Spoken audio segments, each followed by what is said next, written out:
En este día, con la ayuda del Señor, abrimos su palabra en la epístola del apóstol San Pablo a los Romanos, en el capítulo 14. Leeremos desde el versículo 14 al 23. Dice así: Yo sé y confío en el Señor Jesús, que de suyo nada hay inmundo, mas aquel que piensa alguna cosa ser inmunda, para él es inmunda. Empero, si por causa de la comida tu hermano es contristado, ya no andas conforme a la caridad. No arruines con tu comida a aquel por el cual Cristo murió. No sea pues blasfemado vuestro bien.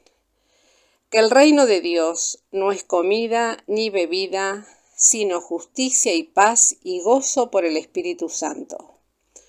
Porque el que en esto sirve a Cristo agrada a Dios y es acepto a los hombres. Así que sigamos lo que hace a la paz y a la edificación de los unos a los otros. No destruyas la obra de Dios por causa de la comida. Todas las cosas a la verdad son limpias, mas malo es al hombre que come con escándalo. Bueno es no comer carne, ni beber vino, ni nada en que tu hermano tropiece, o se ofenda, o sea debilitado. ¿Tienes tu fe?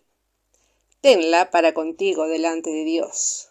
Bienaventurado el que no se condena a sí mismo con lo que aprueba.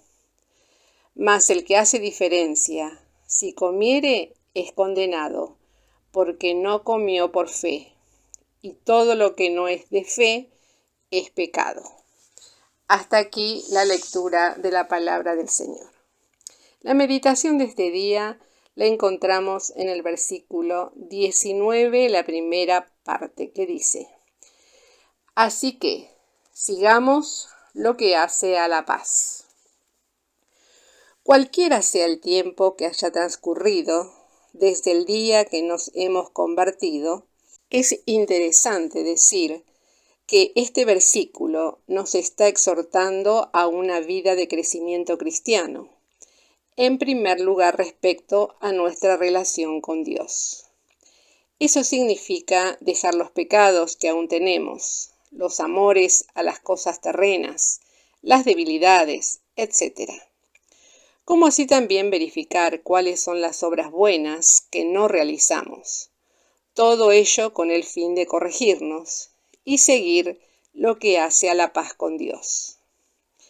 Pero es indudable que esta frase también tiene que ver con nuestro comportamiento frente a los creyentes e incrédulos con quienes tenemos trato, y en este sentido se nos exige seguir la paz con todos, en Hebreos 12:14, que nos dice: seguid la paz con todo y la santidad, sin la cual nadie verá al Señor.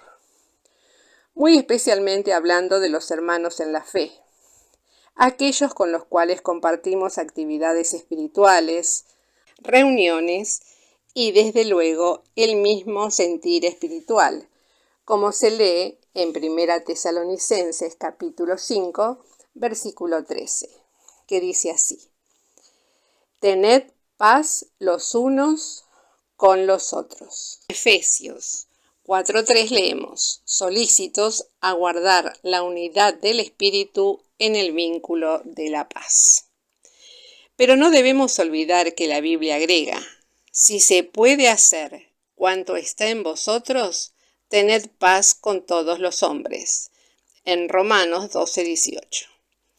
Es evidente que esta exigencia no significa transgredir con el pecado de los demás, ni renunciar al testimonio de separación del mundo que nos exigen las Sagradas Escrituras, porque nos ha tocado vivir un tiempo muy tremendo y difícil, previo al arrebatamiento de la Iglesia, y por consiguiente a la terrible maldad que se desatará en la tierra cuando ello se produzca.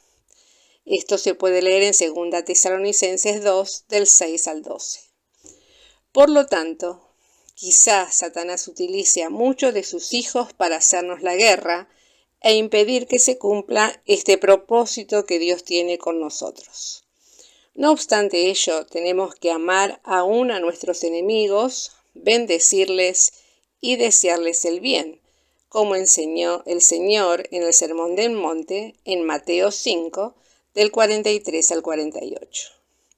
De manera que, interiormente y en nuestra conducta, es posible que siempre sigamos lo que hace a la paz.